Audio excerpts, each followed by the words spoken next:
Bien, cher Jean-Pierre Chaval, vous êtes président de l'association des anciens élèves du lycée Carnot. C'est pour cette raison que vous souhaitez me parler de ce roman qui est sorti en 2021, donc qui est un roman consacré à un lycée. Mais en fait, évidemment, comme j'ai été élève du lycée Carnot, eh bien, j'ai pris mon modèle sur le lycée Carnot, qui est donc à Paris, dans le 17e arrondissement. Mais j'ai pris pour modèle, mais il n'est pas cité dans le roman parce que j'ai voulu, excusez ma prétention, que mon message soit relativement universel. Donc si j'avais réduit sur le lycée Carnot, ça aurait été très réducteur. Et j'ai d'ailleurs voulu à tout prix que ce soit un roman et que les héros qui sont dans le roman ne soient pas identifiables à des personnes connues. Non pas pour des raisons de sécurité, mais parce que l'écrivain est beaucoup plus libre s'il invente un personnage que s'il se fixe sur un personnage réel. Alors, rien n'aurait été plus facile pour moi que de prendre le proviseur de cette époque, etc. Non, j'ai mis ça de côté, je veux que ce soit un roman. Voilà. Alors, vous allez me dire ce que vous pensez de cette tentative, si je puis dire, d'universalisation du lycée. Alors, cher Quentin, d'abord je vous remercie infiniment de m'avoir fait participer à cette belle réalisation qui est allée avec mon épouse, qui est allée jusqu'à la couverture du livre. Et c'est là où nous avons véritablement compris tout le projet, tout ce projet qui m'a particulièrement touché, et je l'ai lu, la preuve en est. Alors attendez, je vous ai présenté comme le président de l'association des anciens élèves du lycée Carnot. Vous avez donc par définition été un élève du lycée Carnot, mais vous avez aussi été professeur au lycée Carnot, voilà. Et en même temps professeur de dessin, et c'est la raison pour laquelle vous avez avec votre épouse réalisé la belle couverture du livre, où vous avez voulu mettre une touche, je dirais, d'authenticité, mais aussi une touche un peu enfantine, quelque chose de charmant, de poétique, et nous nous sommes fixés finalement à illustrer essentiellement la classe de primaire, alors que naturellement le roman dépasse très largement plus tard, dans la suite du texte, de la situation du primaire. Car il y avait une primaire autrefois au lycée Carnot, et dans cette primaire, il y avait des élèves de sexe féminin. Vous voyez ici une petite fille, et comme on l'a vu quand on a réalisé la couverture, il fallait que la jupe de la maîtresse soit suffisamment longue pour correspondre à l'époque dans laquelle se déroule le roman. Voilà, alors c'est bien mon avis.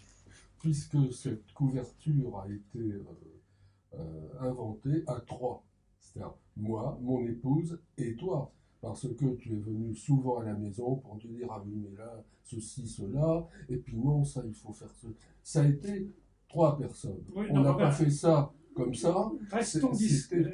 Restons discrets. Tu savais très bien ce que tu voulais, bon. Ce que vous vouliez, pardon, comme si je parlais à un élève. Maintenant, non, Quentin, vous avez participé entièrement à cette chose magnifique. Et ça m'a personnellement touché, alors je voulais le dire aussi, quand j'ai lu ce livre, je me suis pris au jeu, car senti immédiatement, comment dirais-je, impliqué dans l'histoire, concerné, puisque je me suis rendu compte dès la première page, ou la deuxième, ou quelques-unes, qu'il s'agissait d'un lycée que je connaissais particulièrement, où j'ai été élève en même temps que vous de 52 à 71 et moi de 53 à 59, et nous habitions dans ce 17e que je n'ai jamais quitté de ma vie, moi qui étais rue de Lévis et vous du côté des beaux quartiers, comme on disait, et le lycée fut l'endroit où on se retrouvait dans diverses activités sans se connaître. C'est-à-dire que Quentin de Bray, je l'ai retrouvé bien plus tard, mais là, nous nous sommes rendus compte que nous étions dans certaines sorties avec tel personnage, etc. Immédiatement, l'identification s'est faite à plusieurs titres. Et là, on ne peut se prendre qu'à ce jeu merveilleux, puisqu'il il est écrit en des termes très délicats, très beaux par rapport jusqu'aux objets, ces boutiques de farce et attrape qui étaient autour du lycée, les caramels mous, ces choses-là, toutes sortes de souvenirs qui sont revenus à la surface et qui font de ce livre un très beau roman. Et identification, donc, puisque Quentin vous l'avez dit, je fus donc élève, et puis ensuite je suis parti faire des études artistiques.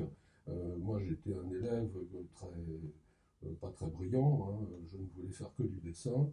Et vous avez fait de la 8e jusqu'à la classe terminale de 9 ans d'études à Carnot, et après vous êtes devenu le grand professeur, le grand Bon, attendez. Et alors, moi, on a suivi la même route et on s'est retrouvés plus tard. Alors, après ma sortie de Carnot comme élève, études artistiques, et là, encore une identification, on me nomme à Meaux, c'est-à-dire à la sortie de l'école normale, à Meaux, près de la Marne. Je ne sais pas si vous me voyez venir. Oui, non, mais Et il se trouve que j'ai connu mon épouse dans ces circonstances. D'accord, mais pour l'instant, vous racontez la vie de Jean-Pierre Chaval. Oui, mais ça en revient là, c'est l'identification. C'est-à-dire que immédiatement, je me suis senti visé, si j'ose dire. Et du début jusqu'à la fin, jusqu'à dans les descriptions des personnages, des parents, des élèves, etc. etc. Alors, merci encore, parce que ce fut un très bon moment. Voilà ce que je voulais dire avant de poser des questions de fond. Alors, je suis très heureux que vous vous soyez retrouvés dans le roman. C'était d'ailleurs un des buts que je poursuivais en écrivant ce roman. Mais, je souligne à nouveau que ce ne sont pas les souvenirs de Quentin Debré, ce ne sont pas les souvenirs de Jean-Pierre Chaval, c'est un roman où n'importe quelle personne en France, voire dans le monde, excusez-moi, peut éventuellement s'identifier. Alors, vous avez dit quelque chose de très important. Le lycée Carnot est dans le 17e arrondissement. Bien. Entre 1950 et 1960, les élèves venaient du 17e, lequel comporte une partie de beaux quartiers au bord du parc Monceau, une partie de quartiers beaucoup plus populaires du côté des Batignolles et de la place Clichy, une partie plus, je dirais, plus mondaine ou semi-mondaine autour de l'Étoile, avec en particulier des lieux un petit peu de prostitution. Donc, le 17e n'est pas comme le 16e, c'est-à-dire que c'est un arrondissement de Paris assez polymorphe. Bon. Il y avait aussi des élèves venaient de tous ces quartiers, mais il y a aussi des élèves qui venaient d'Asnières, de banlieue. Ce qui fait que le lycée rassemblait des élèves de conditions sociales notoirement différentes. Et j'ai donc fait tout mon possible pour que les différentes classes sociales soient représentées à l'intérieur des élèves. Il y a fils de bourgeois, fils de médecin, fils d'avocat, cabinet d'avocat, etc. Il y en a même un qui est fils du secrétaire d'État. Mais pendant ce temps-là, il y en a un qui est fils de maroquinier, d'origine arménienne, et il y a une fille d'agent d'assurance beaucoup plus basse, modeste, qui habite à Asnières, etc. Donc, si vous voulez, tous ces gens-là se mélangent. Et c'est ça, à mon avis, c'est un des noyaux, si vous voulez, durs de mon roman. Il faut qu'il puisse y avoir des croisements, des hybrides majeurs. Alors, vous avez parlé à l'instant de la Marne, où, semble-t-il, vous avez rencontré votre épouse Annick. Bon, j'en suis ravi.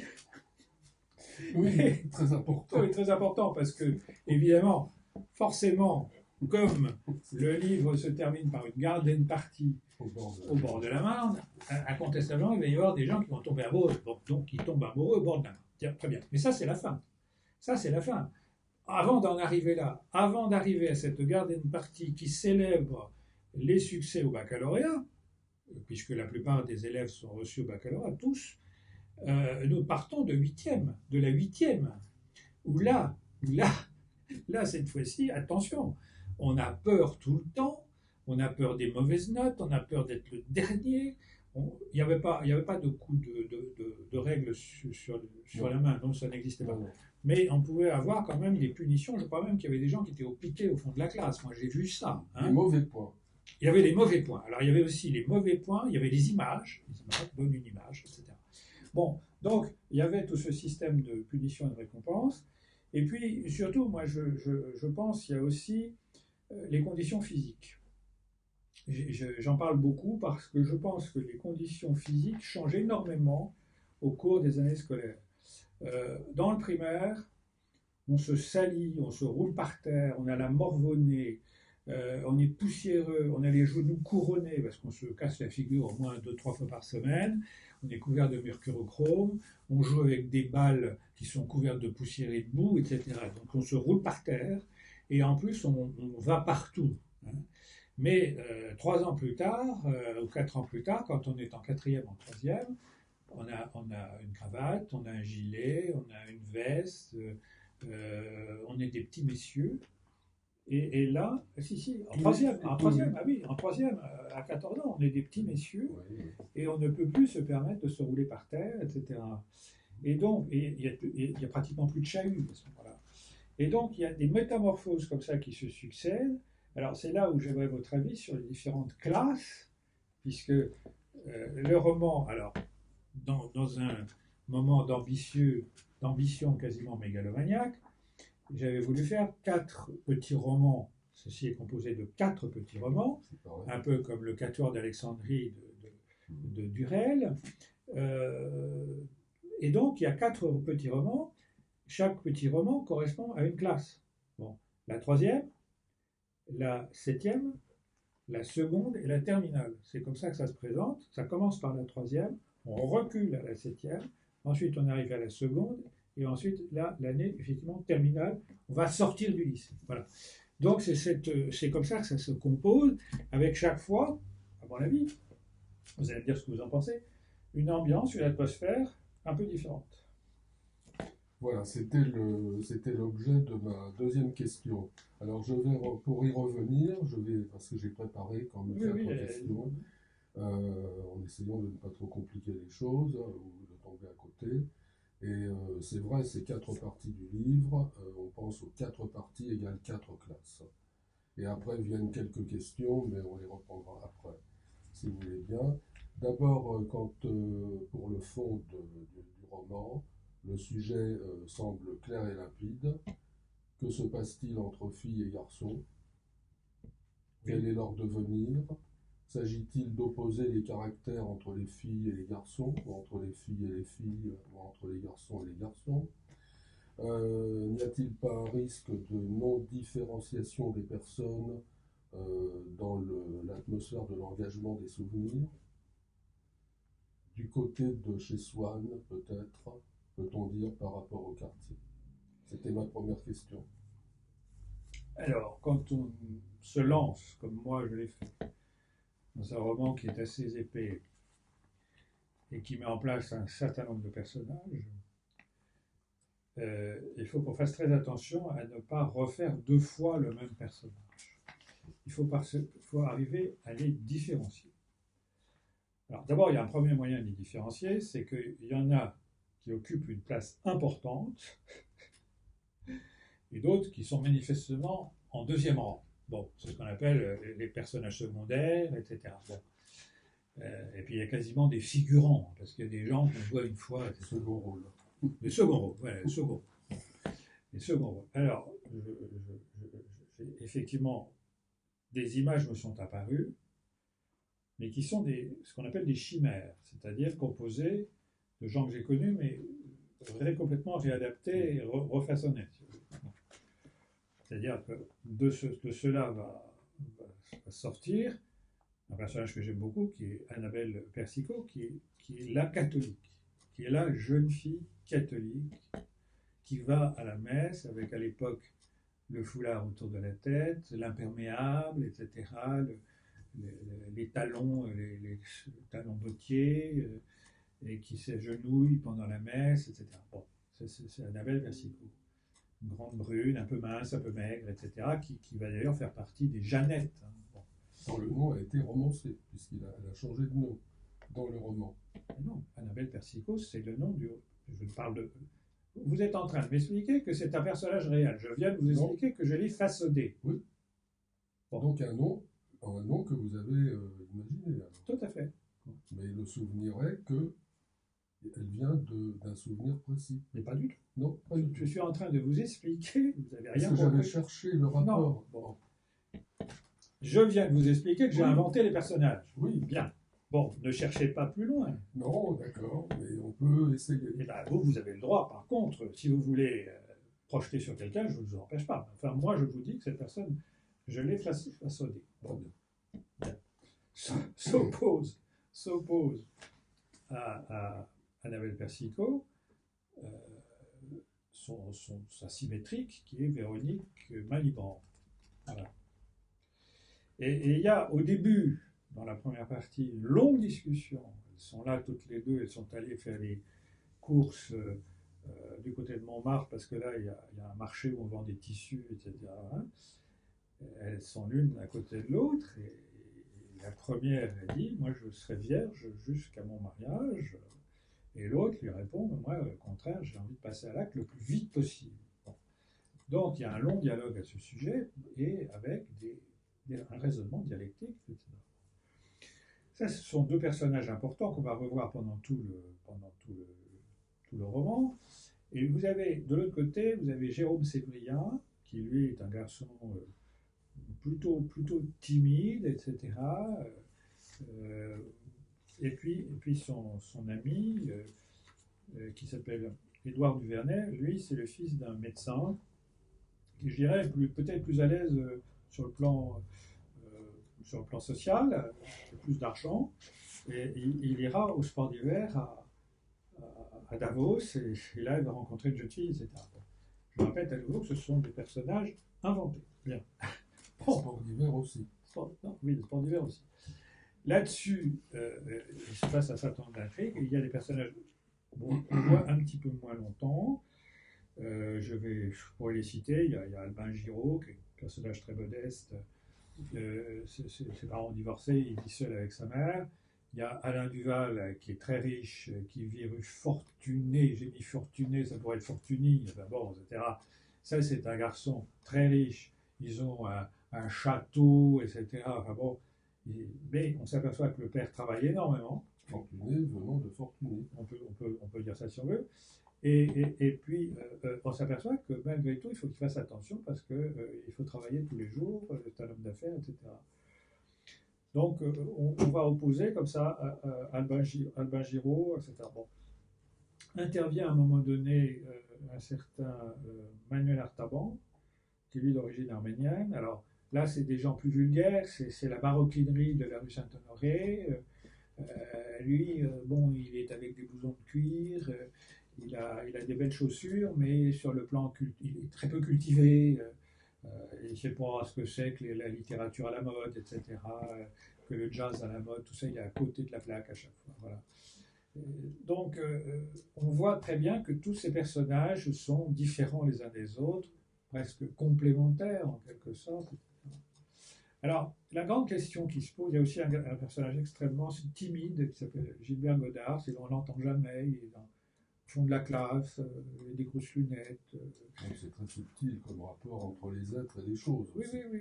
Alors, Gilbert Godard, par exemple, il n'a jamais eu d'intrigue amoureuse de sa vie, c'est pas ce que c'est, il n'a jamais réussi à séduire une fille, mais on verra qu'à la fin, il se rattrape considérablement quand il y a la garden party, parce qu'à ce moment-là, il va rencontrer une élève de normale supérieure voilà, bon. Donc, si vous voulez, il y a un certain nombre Alors, la question qui se pose à ce moment-là,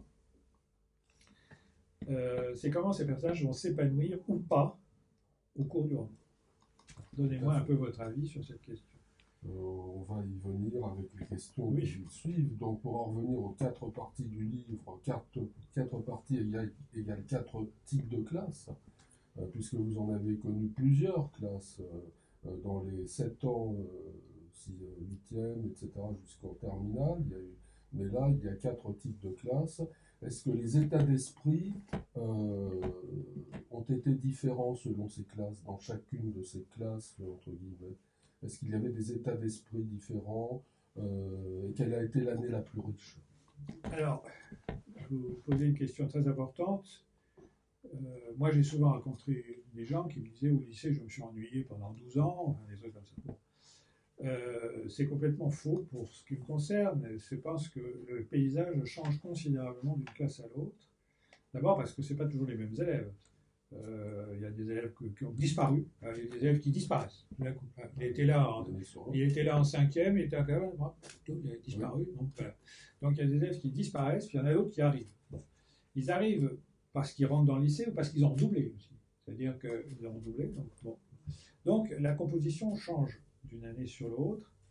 Et au niveau, je dirais, structurel, il me semble qu'il y a un passage extrêmement important entre la troisième et la seconde. Alors je vais expliquer pourquoi. Les gens de la troisième, ils ont le BEPC à la fin, ce sont des enfants sages, ce sont des jeunes adultes, ils ont la cravate, voilà, ils font leurs chaussures, ils ne sont plus des dégoûtants comme avant. Et ils ont le BEPC, donc il faut qu'ils travaillent bien. Voilà. Donc ce sont des élèves un peu modèles. Ils vivent dans un certain monde. Mais en seconde, tout va se compliquer. D'abord, il y a la chimie, la physique qui arrivent. Donc le monde est beaucoup plus compliqué qu'on ne le croyait auparavant. La classification de Mendeleïev, la chimie, la physique, la relativité, etc. Les maths deviennent beaucoup plus difficiles. Et on sent qu'il y a une rivalité entre les élèves qui est plus importante parce que là, il va y avoir de la casse. Remise en question de l'enfance. Une remise en question de l'enfance. Et surtout, je pense que c'est le moment, en tout cas c'est ce que je signale dans le roman, où il va y avoir une créativité intellectuelle considérable. C'est-à-dire que ces jeunes gens qui n'ont pas d'examen à la fin de l'année, parce qu'en seconde, on n'a pas d'examen à la fin de l'année, on va étudier Rabelais, Montaigne, donc c'est le moment où ils refont le monde. Ils refont le monde, ils ont tout d'un coup l'idée qu'ils ont tout compris. Et en même temps, commence à ce moment-là, la sexualité est encore plus importante, et ils commencent à regarder les dames, etc., les jolies femmes, etc. Et donc, dans le roman, il se passe énormément de choses dans cette année. C'est une année que j'appelle l'année disparate. Parce que l'année troisième, je l'appelle l'année adulte. Parce qu'ils sont quasiment des petits adultes, c'est des petits messieurs. Hein. Mais en seconde, c'est plus des petits messieurs, ça part dans tous les sens. On sent aussi la politique qui arrive, les gens de gauche, les gens de droite, etc. On commence à s'engueuler. Et il y a, au cours de cette année disparate, il se passe énormément de choses, en particulier une grande discussion au parc Monceau. Je ne l'appelle pas parc Monceau, mais je l'appelle parc autrement. Et là, sous la neige, après une avalanche de neige, ils reprennent tout en question, la pensée, le langage, la pensée, l'idée, etc. Et je trouve que c'est une très belle année parce qu'elle est pleine d'une sorte d'enthousiasme prodigieux et de tentation aussi. Alors, c'est là qu'il y en a un qui part au sport d'hiver et fait connaissance avec une jeune fille qu'il va retrouver ensuite dans la région parisienne. Mais il y a aussi un flirt avec une Anglaise qui est venue à Pâques dans un foyer du 5e arrondissement. Il y a aussi un autre garçon qui va rue de l'Étoile. Je ne sais pas si vous connaissez la rue de l'Étoile, non? Vous fréquentez la rue de l'Étoile? Oh là là, toutes les rues du 17e. Oui, non, mais la rue de l'Étoile, il y avait des établissements un peu particuliers. Oui, non, alors non, moi j'étais. Vous n'êtes pas au courant. J'étais un peu scout à l'époque. Il y a un garçon qui pousse une porte oui, non, dans un bar un peu spécial. Non, donc toutes ces petites choses-là, si vous voulez, surgissent dans cette année de seconde. Et l'année d'après, c'est le bac, et donc à ce moment-là, on a plus. Et non seulement il va falloir avoir une discipline plus cadrée, mais une pensée plus cadrée aussi, parce que les bavardages du parc Monceau, on ne peut pas les mettre dans une copie, on risquerait d'avoir des ennuis. Moi, ça m'est arrivé. Ça m'est arrivé de mettre dans des copies des bavardages que j'ai avec des copains, et ça n'a pas bien marché. Ça n'a pas vraiment plu. C'est comme à l'époque aussi, il y avait, et dans le roman c'est comme ça, c'est-à-dire passionné pour le jazz, passionné pour le cinéma, etc., en imaginant que les profs, eux, n'y comprennent rien, tout ça. Que c'est une culture juvénile et que les profs sont complètement à côté, alors qu'en fait, ils sont très au courant aussi. Bon, voilà. Donc la classe de seconde est une sorte d'explosion. Voilà, Alors après ça retombe. Après ça retombe. tout à fait. Alors, bon, très rapidement, Non, pas très rapidement. re-identification de ma part, puisque tout ce que vous venez de faire remarquer que vous avez vécu, moi je l'ai vécu de l'autre côté de la barrière, quand je suis revenu à Carnot comme professeur et que j'ai eu toutes ces classes de la sixième à la terminale, où rien ne semble avoir changé, puisqu'en regardant mes élèves, je remarquais à peu près les mêmes choses. Et il y a eu un phénomène extraordinaire, c'est qu'à partir des années 80, jusque-là, je n'avais connu que des garçons comme élèves et comme professeurs, et là, les filles sont arrivées à Carnot. Et là, ça a été une révélation pour moi.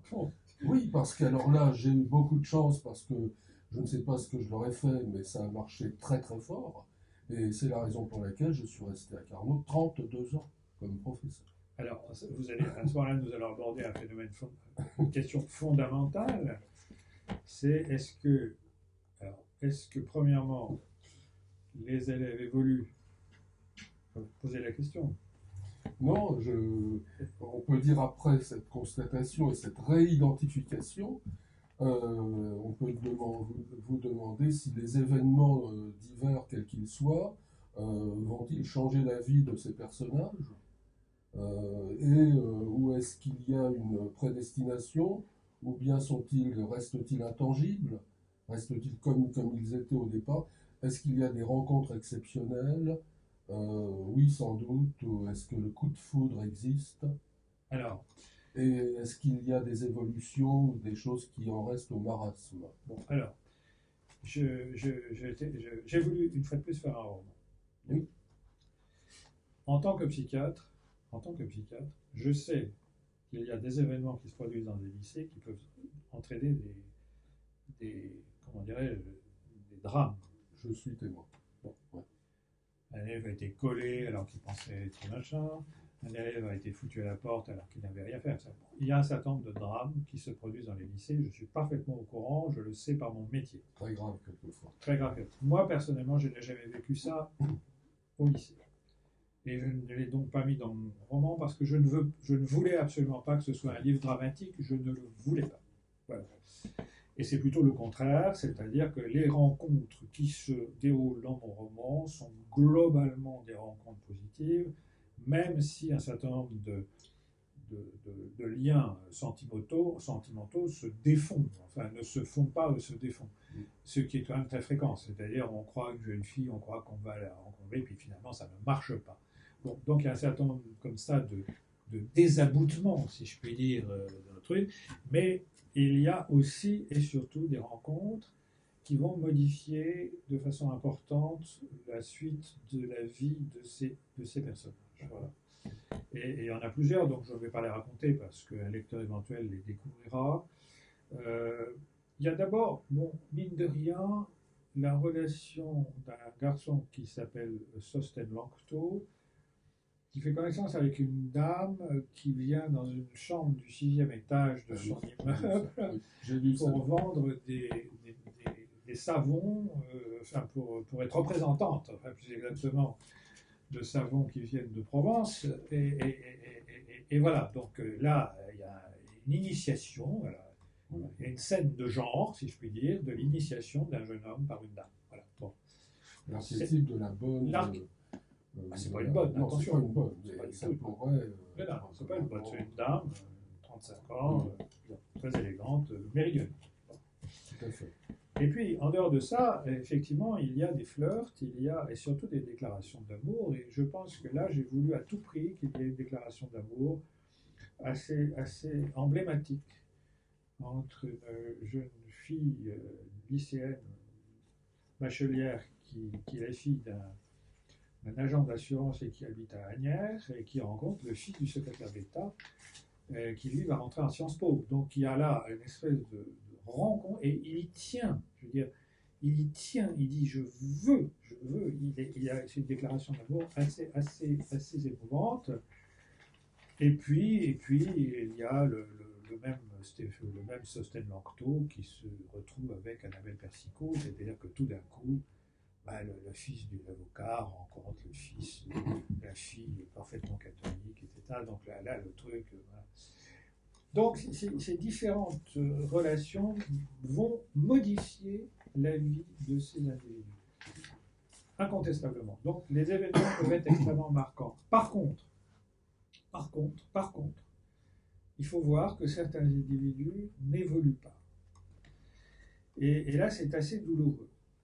Je pense que, par exemple, comment il s'appelle, Édouard Duvernay, le fils du médecin, ben, ça ne marche pas, il n'arrive pas à se décider à rencontrer quelqu'un, à ce que l'engrenage se fasse.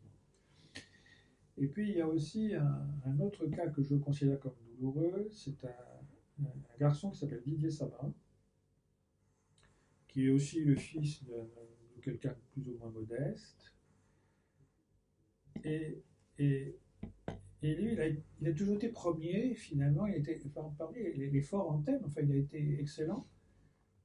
Et à la fin, il rencontre une fille qui était avec lui au primaire, et ils sont là tous les deux, et d'ailleurs, vraisemblablement, ils vont se mettre ensemble. Il s'aperçoit que ça n'a servi à rien d'être premier de classe pendant des années. Et prix d'excellence, mais et quoi? Ça me rappelle des souvenirs. Et quoi? Et ça sert à quoi? Oui.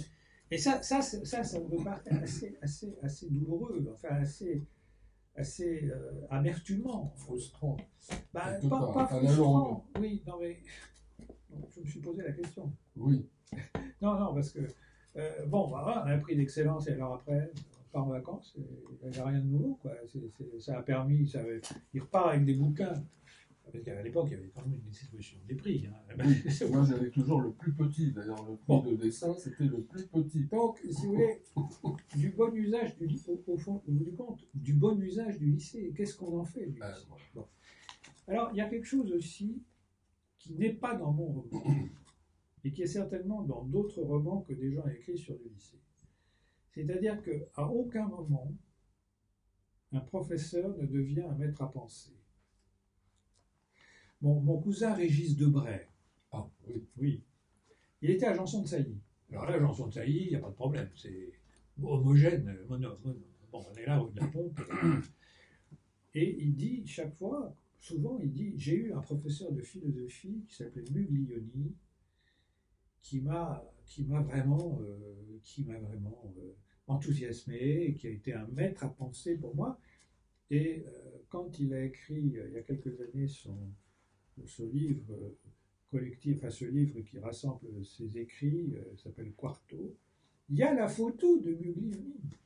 Et ben moi, ça n'existe pas dans mon roman. Il n'y a pas, aucun élève n'est prosterné devant un enseignant. Je m'excuse, c'est peut-être amertumant pour vous, parce que vous avez été professeur. Donc, non, oui, enfin, alors là, j'aurais beaucoup à dire sur la question. Vous n'avez pas été idolâtré. À peu près 32 000 élèves. Vous n'avez pas été idolâtré par un élève. Je ne pense pas. Écoute, c'est un long sujet. Non, bon. En tout cas, dans mon roman, il n'y a pas ça. Ils sont tellement obsédés par la vie qui est dehors, par la vie, par tous ces gens qui sont dans Paris, par ces femmes qui sont dans les autobus, qui voient monter comme ça, par toute une vie qui est à l'extérieur, qu'ils n'imaginent pas avoir à mettre à penser parmi les profs. Le professeur a une puissance telle sur les élèves, quels qu'ils soient, qu'il doit faire attention à chaque mot qu'il prononce. On est d'accord. Donc là, pour en revenir, est-ce que j'ai été aimé ou détesté?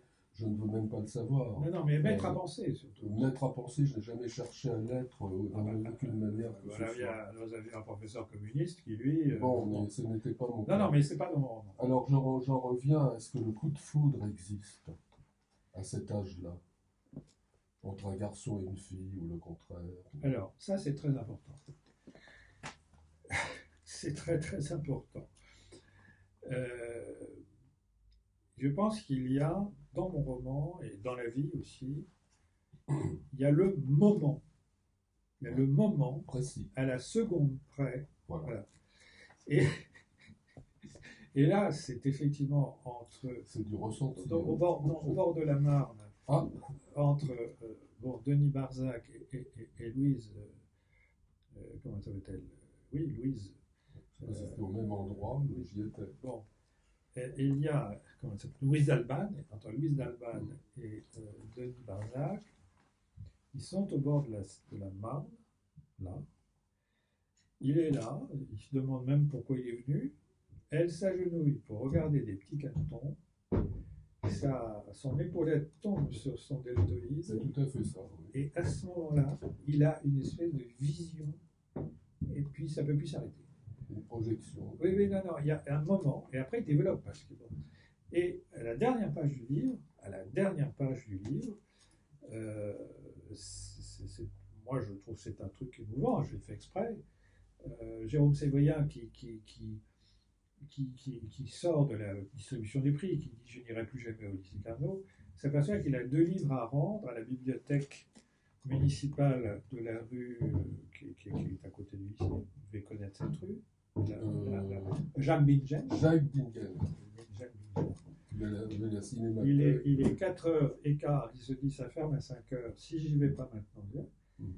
Il y va, et là il tombe sur cette fille qu'il a rencontrée une fois, ils ont bavardé dans une librairie, et puis tout d'un coup il se dit mais voilà.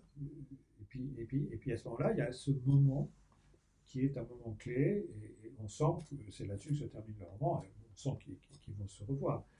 Donc si vous voulez, c'est ce moment clé que j'ai voulu. Alors, quand on écrit un livre de 715 pages, il faut quand même mettre un moment, des moments plus intenses que les autres. Donc, il se situe comme ça plutôt vers la fin. Car je le redis encore et je souligne, c'est un roman, ça veut dire qu'il y a un début, un milieu, une fin et des conclusions et des révélations aussi à la fin, des révélations de secrets. Donc ce n'est pas une chronique. Une chronique, ça veut dire qu'on raconte des événements qui n'ont pas de queue ni de tête. Là, il y a un début, un milieu, une fin. Alors, je vous souligner aussi que pour les amateurs de huis clos et de Kafka et de choses comme ça, on n'est pas enfermé dans le lycée tout le temps. Non, pas du tout. On est souvent en vacances. On est souvent en vacances parce qu'il y a les vacances de Pâques, parce qu'on rentre des vacances d'été, et donc on se souvient de tout ce qu'on vient de vivre pendant les mois d'été. On est encore tout ébloui. Et donc tout ça, c'est un lycée ouvert.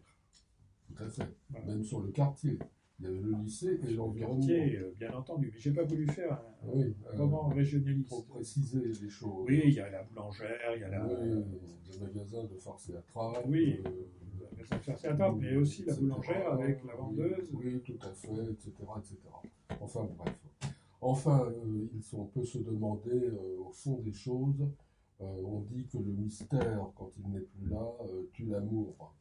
Il faut garder une part de mystère, n'est-ce pas? Bon. Alors ça, c'est plutôt l'entretien précédent. Oui, mais ça revient sur la notion de rêve. Est-ce que le rêve est le hasard? C'est-à-dire, y a-t-il, dans toutes ces aventures sentimentales, une part de rêve, une part de hasard?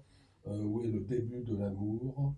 On pense à des petites filles comme Odile, je ne sais pas, que j'ai connues ou dont j'ai entendu parler. Qui sont présentes et puis qui demeurent éternellement. La première journée au lycée, dans une classe de 44 élèves avec 5 filles à l'époque, que je n'ai pas connues, puisque moi je suis entré directement en 6e, donc il n'y avait pas de filles, donc je n'ai pas de souvenir de ma copine de classe, en fait, je n'en ai pas eu. Et puis là, on en revient aux classes sociales. Alors là, le fils de Jacques Fatt, qui était dans votre classe. Non, mais... Et comment dire, puis alors comment dire, le moment magique, les rencontres importantes. Est-ce que ça existe? Des rencontres entre Juliette Gréco et Miles Davis, par exemple. Vous qui aimez beaucoup le jazz, y a-t-il un rapport entre ces moments, ces choses rares, liées au hasard, plus qu'à l'institution? Vous êtes en train de, comment dirais-je, de souligner l'intérêt d'un roman. L'intérêt d'un roman, c'est effectivement d'extraire d'une réalité multiforme une forme d'idéalisation. Bon, Oui, voilà. Bon. l'espace. Une forme d'idéalisation, une forme de résumé qui soit en quelque sorte emblématique de quelque chose. Bon. Il est évident que quand Miles Davis euh, part en 1949 au Festival de Jazz International qui avait lieu à la Sablière, nous sommes encore dans nos quartiers. Pas loin Oui. d'un lycée. Oui, dans nos quartiers, donc rue du Faubourg Saint-Honoré.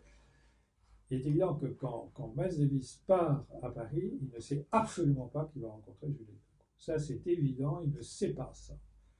Et c'est après les concerts que, invité par Boris Vian à prendre un verre au Café de Flore ou au De Magot avec Sartre, il y a Sartre, la Simone de Beauvoir, et là, il y a Juliette Gréco. Et à ce moment-là, effectivement, il y a une attirance considérable et il y a un roman d'amour qui commence. Voilà. Alors, Quand commence l'amour? Non, mais ce roman d'amour a existé, il en parle beaucoup dans ses mémoires, Miles Davis, et je pense que le roman, alors bon, ça c'est une histoire vraie, l'histoire de Miles Davis, mais les romans sont des histoires vraies qui sont complètement transfigurées, évidemment.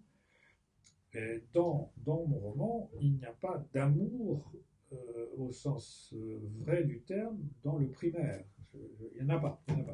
Il y a une attirance. Alors par contre, vous avez raison, Ah oui. il y a une attirance de Jérôme Sévrien pour, comment il s'appelle, Sidonie Lançon, qui vit du côté, alors tout ça est complètement imaginaire, hein, attention, qui vit du côté de la ravissante église de Sainte-Marie-des-Batignolles, que je ne connaissais pas à l'époque. Je n'y avais jamais été. Donc moi non plus. Oui, non, mais donc c'est parce que je fais ce roman que je redécouvre Sainte-Marie-des-Batignolles. Donc il va suivre Sidonie Lançon dans ce quartier, puis c'est tout. Il n'arrive pas vraiment à engager une relation plus importante que ça. Simplement, au passage, il passe devant le caviste qui lui donne un cendrier, des petites bouteilles de Coca-Cola, etc. Et on reparlera de ce caviste qu'on appelle le Père Magloire et dont on apprendra beaucoup plus tard, à la fin du roman, qu'ils ont perdu un enfant d'une méningite, etc. Donc, si vous voulez, il y a toute une, comment dirais-je, une mosaïque, un emboîtement d'histoires dans les histoires. Mais là-dessus, vous me parlez de ma vraie classe de 7e. Ça n'a pas beaucoup de rapport. Certes, il y avait notre amie commune, Odile Klopfenstein, que j'ai retrouvée, avec laquelle nous avons travaillé sur ces classes. Elle m'a sorti des photos et des dessins et des choses, mais ça n'a pas de rapport avec le roman. Je ne sais pas si j'arrive à me faire comprendre. Si, tout à fait. Je vais prendre un exemple monstrueux. Quand Visconti met en scène le Guépard, il va louer des meubles, des commodes, des fauteuils qu'il met dans des palais pour filmer, etc. Bon. Moi, je fais pareil, c'est-à-dire que je vais me promener dans le 17e, voir des quartiers que je ne connaissais pas vraiment. Je photographie des boutiques, de quincailliers, de cavistes, etc. Et je fais ma mise en scène, si vous voulez. Mais à l'époque, je n'allais jamais à Sainte-Marie-des-Batignolles. Par contre, j'allais au cinéma rue de Courcelles, etc., mais j'en parle jamais dans mon roman. Donc, il y a une dissociation totale entre les deux. Dissociation, tout à fait. Je fonctionne comme Visconti. Je m'excuse de la comparaison monstrueuse. Mais j'en reviens à une attirance commune que nous avons pour les objets. Enfin, moi, je suis, comme vous le savez, un collectionneur invétéré de toutes sortes de choses. Ce qui marche assez bien avec votre métier, d'ailleurs. Oui, tout à fait. Et puis alors, on ne peut pas s'émouvoir, je ne peux pas s'émouvoir quand on lit votre description des couleurs dans votre livre, c'est-à-dire le blanc est la couleur de ceci, le bleu c'est la couleur de cela. Et il y a une approche des choses, des êtres et des choses. Et même quand vous parlez des Dinky Toys, de tous ces objets que l'on continue à chérir, puis qui sont toujours sur nos meubles. Hein? Alors voilà, là, le prof de dessin, comme on dit, est le collectionneur de tout. ne peut qu'être embarqué dans une sorte d'amour parallèle pour d'autres choses. Oui, mais monsieur Javal, vous parlez pour vous et pour moi, Oui, mais dans certains de mes personnages foutent tout ça à la poubelle. oh là là, la poubelle, quelle Non, horreur. enfin, ils le donnent à des cadets. Oui, Et ils donnent les albums de Tintin, ou voilà. ils donnent les Donkey Toys, ils le donnent à des copains, Ah, ou oui. à des plus jeunes en général, un neveu, enfin, etc. Et c'est le cas d'ailleurs de certains d'entre eux. Je pense Stéphane, comme il s'appelle, Sosten Lorto, etc. Donc, si vous voulez, là encore, il y a vos réactions et les réactions des personnages. Voilà. Quand j'aime les choses, alors Oui, je non, réagis oui, parce que je les aime. on Je est ne vais tout à fait pas vous d'accord. dire que j'aime pas la manière dont vous écrivez les choses, c'est magnifique, enfin, c'est beau. Bien, merci beaucoup. Alors, il y a aussi évidemment les lumières à travers la verrière. Ah, Alors, bon, c'est évident que là, on ne peut pas, c'est forcément inspiré par le lycée Carnot, c'est-à-dire que cette énorme verrière donne vraiment l'impression que la vraie vie est ailleurs, si vous voulez. Je me souviens, si vous voulez, on est au mois de juin, au mois de mai, il fait un temps absolument splendide et on est là sous la verrière du lycée, c'est-à-dire on est emprisonné comme des oiseaux au jardin des plantes. Donc, lumière. oui, lumière Quelle du lycée. lumière. Oui, oui. Bon, Y voilà. a-t-il une Oui, partie c'est de une spirituel lumière. dans cette lumière, En tout cas, peut-être? c'est une lumière indirecte. Le monde est Oui, mais ailleurs. je ne sais pas, j'ai des souvenirs qui ne sont pas uniquement physiques de cette lumière du lycée. Oui, des lumières sur la. Bon, alors là-dessus, puisque on va peut-être terminer, il y a évidemment la présence de la spiritualité dans Oui. ce roman, puisque l'un d'entre eux, c'est Jérôme Sébrien, va dans une retraite à un moment donné avec Voilà. un abbé pour pour faire des méditations dans un couvent de jeunes, de bonnes sœurs, de sœurs, etc. Oui. Donc là, il y a là tout un moment d'éclairage. Alors, c'est au cours de la troisième, c'est-à-dire c'est une époque où on est Voilà. encore, on maîtrise encore, Les émotions. on maîtrise son temps, on maîtrise son organisation, on a le temps de faire les choses.